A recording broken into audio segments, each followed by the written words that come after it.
Bismillahirrahmanirrahim. Video ini merupakan video singkat mengenai bias informasi, di mana video ini merupakan video yang digunakan untuk perkuliahan dan video ini merupakan permintaan ya dari rekan-rekan saya, request teman-teman saya di mana meminta untuk membahas mengenai bias informasi ya, di mana request itu digunakan untuk bekal untuk seleksi kompetensi bidang CPNS khususnya dalam jabatan fungsional epidemiolog. Baik, mengenai bias ya, saya sedikit bercerita dulu.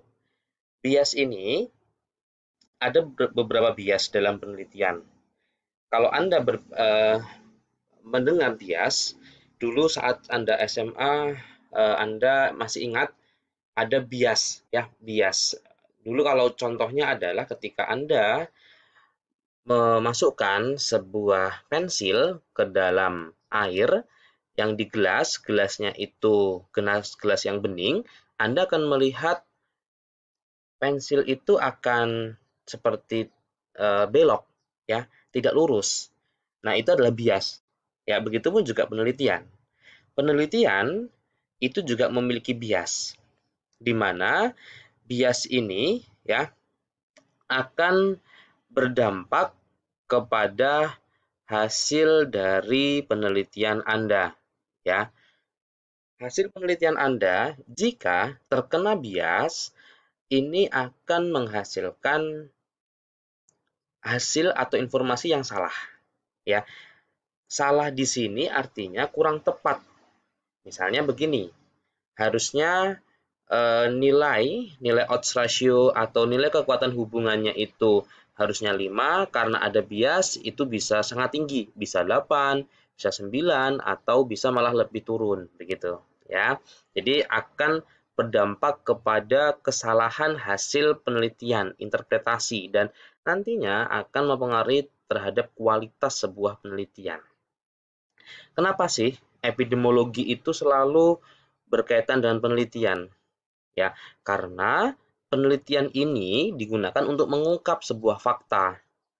Orang epidemiolog itu akan dicetak sebagai investigator kesehatan, di mana data yang didapatkan dari penelitian ini akan digunakan sebagai dasar, sebagai bahan untuk mengambil sebuah keputusan, mengambil sebuah kebijakan. Jika dari datanya saja sudah salah, hasil penelitiannya sudah salah, maka Anda bisa bayangkan ya, kebijakan yang diambil pun juga akan salah. Ya, maka dari itu hati-hati ya terkait bias ini. Bias ini harus diketahui agar dapat dicegah ya. Ada beberapa bias ya, namun yang akan saya bahas di video ini khusus terhadap bias informasi. Nanti akan saya share juga bias-bias yang lain ya. Saya mendapatkan informasi bahwa beberapa materi yang perlu dibahas ya. Ada bias, setelah itu ada mengenai faktor-faktor, predisposisi dan sebagainya begitu. Oke, nanti silakan Anda ikuti video channel saya ini untuk mendapatkan informasi-informasi atau pengetahuan mengenai epidemiologi. Baik, terkait bias informasi. Bias informasi atau orang mengatakan ada bias observasi atau bias pengukuran. Artinya observasi artinya melihat ya, Anda melihat, Anda menilai, dan juga pengertian lainnya adalah bias pengukuran. Terutama dalam mengumpulkan sebuah data. Nah, di sini saya analogikan. Misal begini. Anda ingin menimbang berat badan Anda. Sudah pasti Anda harus memakai timbangan berat badan yang khusus untuk orang dewasa. Tidak bisa Anda menimbang dengan timbangan bayi. Bisa, tapi untuk kilogramnya mungkin maksimal hanya berapa kilo gitu untuk yang timbangan bayi. Mungkin begitu, ya. Atau mungkin yang lain. Anda ingin mengukur katakanlah panjang meja misalnya. Harusnya Anda memakai penggaris atau memakai meteran, tapi Anda mengukurnya menggunakan jengkal. Nah, ini yang akan menghasilkan kesalahan informasi jika Anda menggunakan jengkal tangan. Nah, beberapa jenis bias ya, kesalahan dalam penelitian itu yang pertama adalah recall bias. Artinya, recall bias ini adalah bias mengingat kembali dari subjek ya, mengingat kembali informasi dari subjek karena ketidakmampuan mengingat informasi yang terlalu lama. Misalnya begini, Anda ingin meneliti mengenai ASI eksklusif, tapi Anda menanyakan kepada responden yang umurnya sudah 20 tahun. Apa iya dia ingat? Apa iya dia tahu? Gitu ya. Jadi itu adalah bias informasi. Dia bisa mengingat tapi ingatnya tidak kuat begitu. Misalnya juga Anda menanyakan kepada ibunya sudah tua misalnya. Anda tanya, anaknya sudah sekitar umur 15 tahun. Anda tanya sama si ibu, si A ini dulu apakah ASI eksklusif atau MPASI misalnya. Dia akan lupa karena terlalu lama. Itu namanya recall bias. Yang kedua adalah interviewer bias. Interviewer bias terjadi karena subjektivitas dari pewawancara. Ini kesalahan dari si interviewer atau si pengambil data. Biasanya interviewer bias ini terjadi karena interviewer ini milih-milih biasanya. Misal begini, interviewernya laki-laki, ketemu responden yang cantik misalnya. Ketika yang cantik ini ditanyakan semuanya lengkap dan sebagainya. Ternyata responden yang kedua, yang ketiga misalnya, menurut si interviewer, kurang menarik nih. Dia akan bertanya hanya sewajarnya saja atau bertanya ya semaunya saja gitu, tidak semangat. Itu akan berbeda, ya. Itu interviewer bias, itu salah satunya. Contoh lagi, interviewer bias seperti ini.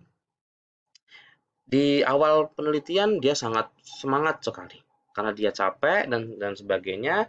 Di responden yang selanjutnya dia sudah berhenti atau sudah mulai males. Itu interviewer bias. Jadi kesalahan yang terjadi dari pengumpul data dan itu subjektivitas ya, kesalahan subjektivitas dari si interviewer atau si pewawancara. Yang ketiga adalah Clifford-Hans effect. Clifford-Hans effect terjadi karena subjek yang kita teliti itu merubah respon agar sesuai dengan apa yang dianggap menyenangkan oleh peneliti atau pewawancara. Misalnya begini, misalnya ketika Anda meneliti terhadap sebuah responden. Si responden tahu kalau Anda itu orang kesehatan. Nah, Anda menanyakan ke si responden, Bapak, apakah Anda sakit misalnya? Ya, karena yang mengambil data orang kesehatan dan takut nanti kalau disuntik dan sebagainya atau nanti akan diapa-apakan, dia berbohong. Ya, karena si responden tahu kalau si peneliti ini mencari yang baik ya atau mencari mencari informasi yang kiranya menyenangkan gitu. Reference bias ini sama kayak Hawthorne effect. Ini gini, contohnya lagi. Saya kasih contoh ya. Misal Anda meneliti ke sebuah perusahaan. Di sebuah perusahaan, Anda ingin meneliti terkait APD, alat pelindung diri. Tapi ketika Anda meneliti, Anda mengajak si manajer dari perusahaan itu. Yang awalnya orang tidak memakai alat pelindung diri, jadinya memakai alat pelindung diri karena ada pengaruh yang lain gitu ya, karena ada pengaruh si manajernya tadi.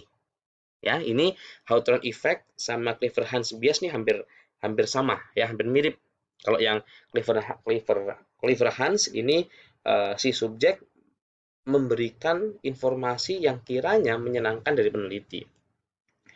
Oke, yang terakhir adalah outcome ascertainment bias. Ini sering juga disebut responden bias.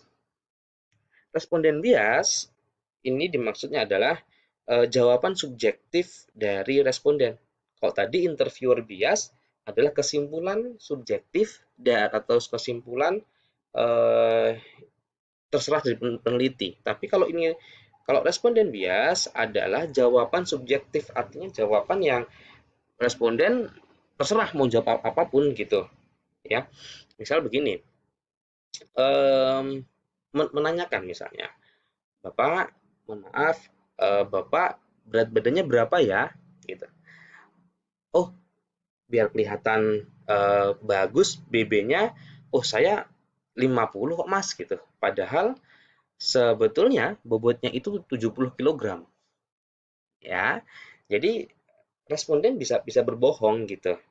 Nah, ini juga bisa menimbulkan sebuah bias. Sekarang bagaimana ya? Bagaimana cara mengurangi bias informasi ini? Cara mengurangi bias informasi adalah dengan Anda harus punya yang namanya alat untuk memverifikasi. Misal begini, Anda ingin menanyakan berat badan. Berarti Anda tidak boleh menanyakan. Anda harus membawa timbangan berat badan. Terus, misalnya lagi, Anda ingin menanyakan umur.